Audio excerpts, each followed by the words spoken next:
প্রেমিকের আত্মীয়র বাড়িতে বিয়ের দাবিতে লিজা নামে এক তরুণী গলায় ফাঁস দিয়ে আত্মহত্যা করেছেন। ঘটনাটি ভোলার তজুমুদ্দিনের সিট্রাক ঘাট এলাকার হাজী মঞ্জুরের বাড়িতে। পুলিশ ও স্থানীয়রা জানান, ১৯ এপ্রিল সন্ধ্যায় সিয়াম ও লিজা দুইজন তজুমুদ্দিনের সিট্রাক এলাকায় মেঘনার পাড়ে ঘুরতে আসেন। তাদের আচরণ অসৌজন্যমূলক হওয়ায় স্থানীয়রা তাদের আটক করে। এ সময় টহল পুলিশ স্থানীয়দের কাছ থেকে দুজনকে উদ্ধার করে থানায় নিয়ে যায়। পুলিশের পক্ষ থেকে লিজার অভিভাবকের সঙ্গে যোগাযোগ করা হলেও পুলিশের ডাকে তারা সাড়া দেননি। পরবর্তীতে প্রেমিক সিয়ামের আত্মীয় সিট্রাক এলাকায় ব্যবসায়ী হাজী মঞ্জুরুল ইসলাম ও সোনাপুর ইউনিয়নের চেয়ারম্যান মেহেদি হাসান মিশু হাওলাদারের জিম্মায় দেয়া হয় তাদেরকে, কিন্তু সেখান থেকে সিয়াম পালিয়ে যায়। ১, ২, ৩ ঢাকায় জমি জিতে নিন ১০০% ক্যাশব্যাক সহ ২০ কোটি টাকার পুরস্কার।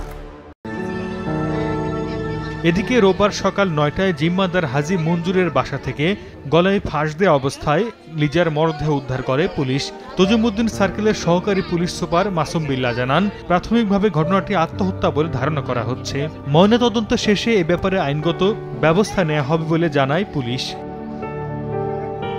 প্রেমিক সিয়ামের বাড়ি লালমোহন উপজেলার করিমগঞ্জ গ্রামে, আর লিজা চর ফ্যাশনের দক্ষিণ ফ্যাশন গ্রামের ফরাজি বাড়ির মেয়ে। সময় সংবাদ, ভোলা।